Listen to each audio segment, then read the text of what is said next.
Prenez garde, restez éveillés, répète Jésus dans cet évangile qui nous introduit dans la nouvelle année liturgique marquée par le début du temps de l'Avent. Déjà en fin d'année, ces dernières semaines, Jésus nous invitait à la vigilance. Voici que dès les premières heures de la nouvelle année liturgique, il nous met en garde et nous appelle à veiller et à sortir de notre sommeil spirituel. En effet, Jésus connaît bien notre tendance à nous endormir dans nos habitudes, dans la routine, éblouis par les lumières artificielles, d'où la mission de l'Église de veiller pour nous réveiller dans notre monde et plus proche de nous, notre société qui semble s'enfoncer dans la nuit. À partir de ce constat, notre évêque, Monseigneur Jacolin, nous adresse son message pour l'Avent. Je cite quelques-unes de ses paroles. La pandémie que connaît le monde suscite peur, agressivité, repli sur soi, avec une crise économique mondiale qui touche d'abord les plus vulnérables. Elle révèle surtout une crise plus profonde qui, depuis des décennies, ronge notre monde. Une crise de la confiance en l'avenir et de l'espérance. Une crise générée par les impasses de notre mode de vie, bâtie sur l'hyperconsommation et la mainmise du financier sur tout le reste. Et notre évêque nous interroge. Alors, faut-il désespérer? Et il donne sa réponse, non. Non, je le cite, car Dieu s'est engagé dans notre monde par la venue en notre chair, au cœur même de la faiblesse humaine, de son Fils bien-aimé, qui nous tire de nos ténèbres mortifères et nous entraîne vers la pleine réalisation des promesses divines. Pourtant, frères et sœurs, pris par la peur face à cette pandémie qui engendre de nombreuses inquiétudes, nous risquons de perdre confiance en l'avenir et parfois même de désespérer en oubliant celui qui vient à notre rencontre. Il suffit de regarder actuellement la courbe des suicides à tout âge. D'où l'avertissement de Jésus 4 fois dans l'Évangile qu'il redira à ses disciples à Gethsémani, quelques heures avant sa passion et sa mort sur la croix. Veillez pour ne pas entrer en tentation. Ce que nous reprenons d'ailleurs dans la nouvelle formule du Notre Père en disant « Ne nous laisse pas entrer en tentation ».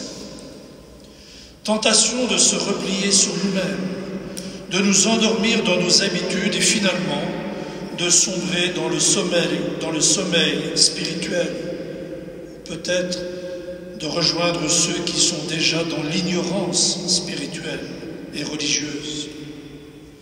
Jésus nous met donc en garde contre ce qui alourdit l'âme en l'encombrant d'une sorte de pesanteur qui tire vers le bas. D'où son insistance, veillez et priez en tout temps. La prière permet de combattre la somnolence spirituelle. Nous le voyons bien autour de nous. De nombreux baptisés sont atteints de ce sommeil spirituel.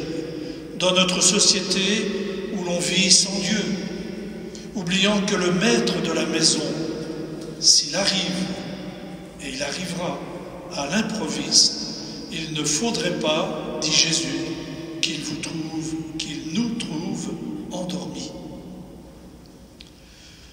Dans la suite de son message, s'appuyant sur l'appel répété de Jésus, prenez garde, restez éveillés, notre évêque nous invite à entrer courageusement, je le cite, dans ce temps de l'Avent qui nous est donné pour veiller et espérer, pour ouvrir le chemin de notre cœur au Seigneur qui vient à notre rencontre. Monseigneur Jacolin nous appelle également à accueillir aussi dans notre nuit la lumière de la parole de Dieu, particulièrement riche en ce temps qui nous prépare à Noël. C'est le signe que nous avons mis, comme dans toutes les églises et quelquefois même dans nos familles, de cette première bougie allumée pour cette première semaine de l'Avent. En effet, Dieu nous donne rendez-vous dans la nuit de Noël pour accueillir son Fils unique qui vient d'auprès de lui pour nous conduire à lui. Ce temps de l'Avent nous prépare à cette naissance du Christ qui a voulu naître de notre humanité. L'Avent nous fait entrer dans une veille active pour que grandisse en nous le désir de mieux l'accueillir, de mieux accueillir celui qui vient nous sauver, nous éclairer, accompagner la marche du peuple des baptisés.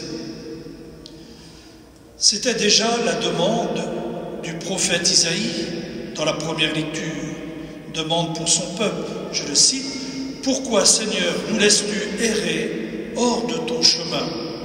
Pourquoi rends-tu nos cœurs insensibles à ta crainte? Reviens pour l'amour de tes serviteurs et des tribus qui t'appartiennent. » Faisons nôtre cette prière du prophète Isaïe pour nos contemporains. Frères et sœurs bien-aimés, alors entrons courageusement dans cette attente active du peuple de Dieu, avec le désir de le contempler dans le visage de l'enfant de Bethléem qui vient nous sauver de nos peurs et du péché, pour ouvrir nos cœurs à la paix, nos yeux à la lumière de la foi et notre âme pour la rencontre avec notre Père du ciel.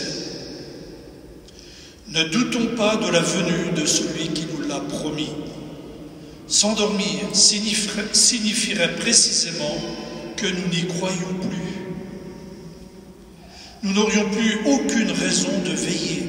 Or, notre confiance en la venue du Christ se fonde sur la fidélité de Dieu à ses promesses réalisées dans l'histoire du salut.